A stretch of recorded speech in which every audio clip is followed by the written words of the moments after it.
Here we are. My name is Nick, and this is my wife, Jill, special guest. There's a phenomenon, that's the word. That's a word that I have to put in the title of this video. Phenomenon that is going on. And I did not know that it was quite the phenomenon until my wife was gone for about half a week last week to go to the Magnolia farm or silos from the show. You name it. What's the show? Fixer Upper? Fixer Upper. Chip and Joanna Gaines. That you love. And as you were gone, and I would talk to other people, any woman, like the other moms at soccer practice or whatever, when I was there dropping off, even our kids at daycare, whatever, they all replied with, "Oh yeah, people go there. They go to do that. I want to go. I love." And it's just like this built-in thing that women, American women, just are naturally tuned in to know this thing. Mm-hmm. I would never think, I want to go to Waco, Texas to go see where the show would, and all this stuff. It would never cross my mind. Granted, I've been to Waco when I was a teenager, so it's no mystery to me, but you went with your mom, and so I thought what would be helpful for people out there maybe considering this pilgrimage themselves, what was it actually like? I guess ultimately two questions. What did you like most, and maybe what surprised you about this phenomenon of a trip that you took? It's exactly that. It's a phenomenon.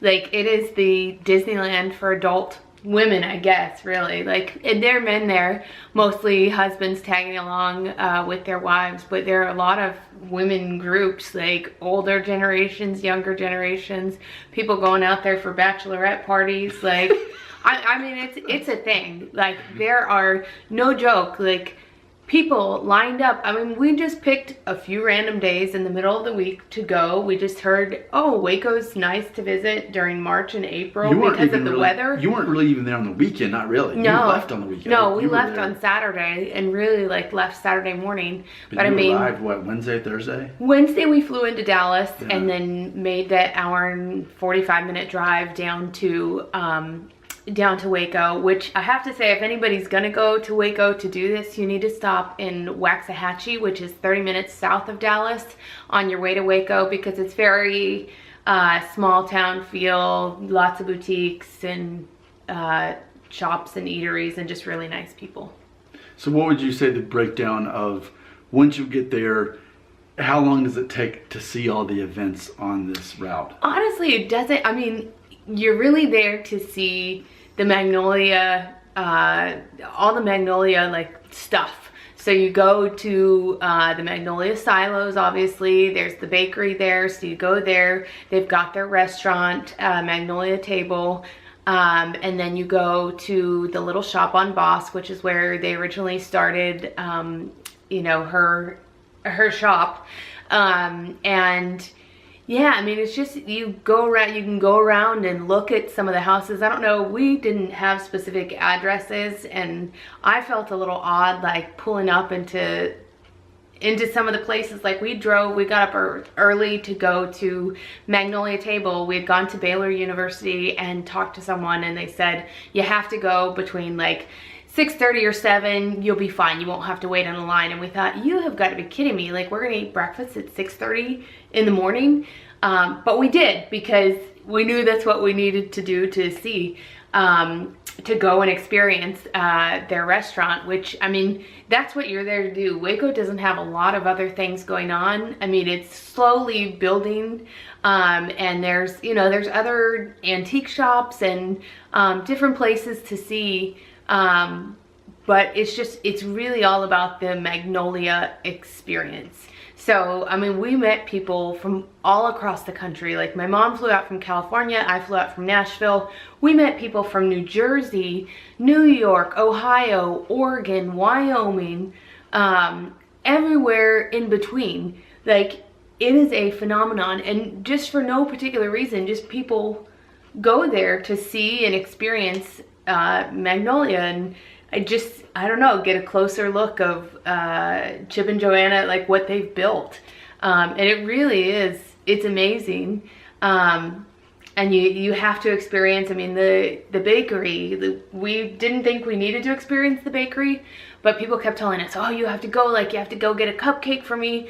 So we thought, okay, we'll get up. So we got up, you know, on our last day at 7:30 in the morning and stood in line in the rain before they opened in back of about 30 people just to get cupcakes and, you know, cookies and a cinnamon roll and just anything you could to experience what was there that they've built. And it really is just amazing. I mean, you think of everything that they've accomplished, and I mean, they even have their own subdivision that they built, I think, several years ago. So we drove around and found that. We were driving along, we saw the castle that was just posted, I think, in February this year. That's a new property they bought, and I think they're turning it into a bed and breakfast. But like, you just wanted to stop and take a glimpse. And I think one of the most surprising things is that everything's not in the same area. They've kind of conquered little spaces around the town, and it's just a different town. It's the roadways are crazy. I mean, Wacoans probably know how to maneuver very well, but it's like they've got a freeway beside a freeway. You kind of get on, then you get off, then you turn around. There's a turnabout, which makes you go the opposite direction, and half the time you have to use those because that's the only way. You can't, there's no overpass. You have to get over to the other side of the freeway, so you go down a little farther and then you turn around and you go back up to where you needed to get to be. So it was a different experience. I mean, Texas is very flat, so it's a different scenery. There's lots of farmland around there. And another surprising thing is that I think, you know, when you watch Fixer Upper, you think that, oh, there's not a lot of like, I mean, I guess there is a lot of like rundown homes, but there seems like there's a lot of rundown homes in Waco, and that I think Chip and Joanna have just started something that, like, this is the beginning of transforming the face of Waco. And so, you know, I think over time, like, you'll see the beautification of that city, I think, as the years come by. But yeah, I mean, if you're a fan of that show and you're a fan of Chip and Joanna, you have to go. It's very easy and attainable to do that, and I think that's the biggest thing, is that people are like, anybody can get on a plane and go to Waco. Anybody can go, and Waco, you think it's not like New York City, like it's not like intimidating and expensive to go. I mean, granted, it is very expensive because they have the market. I mean, you're going there and you're paying prime prices for... There's no competition. You're there for them alone. Yeah. That's the reason you're there. Yeah, and then other businesses have kind of picked up on that. I mean, they are selling a brand. They're selling, you know, this classy brand. So it's not dirt cheap to purchase items from their store, but you want to purchase items from their store, and you're not paying to get into the store. So it's like you're paying for the experience. And I mean, it's phenomenal how they can keep the shelves stocked. It's phenomenal that they could bake enough stuff in the bakery to, I mean, I'm not kidding. Like, the stores are jammed packed with people all day, every day. And like, everywhere we went, we asked the salespeople, like, is it like this all the time? Yes. The answer is yes. And so they must have a good model for giving their staff breaks and stuff, because I don't see how you could do it all day for, you know, 8 or 9 hours. It's a mob of people, and they're all excited and happy, which is invigorating, but at the same time it's very tiring. So yeah, it's just a cool experience if you like them. You know, I just finished their first book. It might have be called The Magnolia Story. I should have looked at that first, but yeah, it tells you how they got there. I mean, I think the thing about Chip and Joanna is, like, they are America's sweetheart couple, but it's not like they didn't earn it. I mean, if you read about their backstory, yeah. And I remember you read a lot of the book to me in the car, and I was actually surprised. Like, they earned every bit of this. None of this was handed to them. No, exactly. And they're very smart, and they're very much entrepreneurs. They're very much like family oriented people. So I think that's part of the thing, is that you see that, like, it's all about family and home, and building memories and things like that. So I mean, I think it's a worthwhile experience if you're a fan.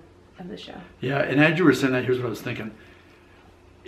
Why are women flocking there? What about this couple are they wanting to emulate? And I think what it is, like you said, it's all about like wholesome family imagery. And then there's this, I don't know if Americana, would that kind of be the theme? Yeah. That would, you're from California, that attracts you. There's people from all over, but there's that similarity that, when I think of like those metal stars that everyone has hanging up, like it's universal American. It is. And I think the thing about Joanna Gaines is that she's amazingly beautiful, but she doesn't go over the top like you. I mean, you watch the show and she's in jeans and, Birkenstocks or whatever. Like, she's elegant and, she's everything I think that American women want to be or want to see themselves as. Yeah, it's more of a realistic, attainable idea. Right. Instead of what traditionally has been put on TV and media. Right, exactly. Fake and, gaudy, and you got to have the most expensive things, and it's not about that. So. And I think too, like a lot of times on, especially like reality TV, it's all about when people are very selfish and look at me, this is all about me and I gotta be a diva. There's no part of that with her. And so there's this, you're gonna pay more attention to that and be drawn to it. Right, and I think too, like even just the people that she's had on the show, like as far as the other businesses in town, I think they're very strategic in including other people and kind of inviting them in to this successful thing they've got going. Because Jimmy Don, I heard he's the guy who does the metal signs, and I heard he was like standing and hangs out. He's building a shop downtown so that he can, people can come and see him and meet him and see his work and purchase his work. Clint has the Harp Design Company.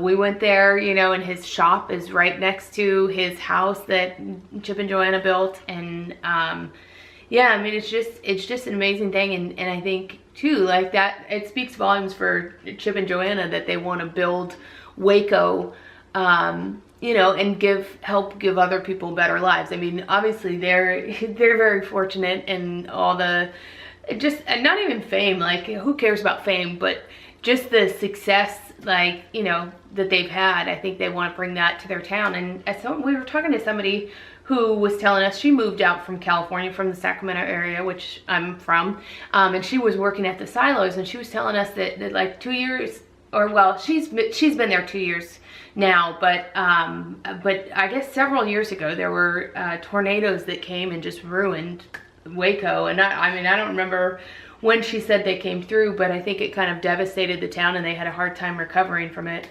And so yeah, the fact that you've got Chip and Joanna like being the backside to help rebuild it and doing it slowly and all over, and through tourism too, which is actually going to help rebuild that. And I mean, and you'll see like the Waco Tours people, they're all over. They've got this thing covered. Like you go and I mean, they just jumped on the bandwagon and will take people around to all the hot spots and show them, give them the history of Waco and show them all the sites and stuff. And I mean, it's just amazing what they've built down there. So there you have it. My wife actually went there. You did. There are women watching this video that they're planning the trip now. Yeah. And they're hearing this from you, and they're even that much more excited because of what you've said. Yeah. And kind of break it down. It's very cool. And I will say we stayed in Woodway, Texas at the Spring Hill Suites. It's a Marriott chain, and it's kind of around nothing in Woodway, but it was perfect. It was kind of the central spot. And it was a great place to stay if you're going with a women's group or whatever, or mom and daughter trip like me and my mom did. Like, we got a room. It was a suite. It was a suite, but it's you pay like the room price. That's what Spring Hill Suites are kind of a suite. So it has your sleeping area and then like a sitting area. They have a bar downstairs that you can go to. They have a pool if you're bringing kids, it's got a great little play area in the actual pool that some hotels don't have. And then they've got a great outdoor seating area that, we sat and had drinks, and I mean, just a great bonding trip. So it was a great experience.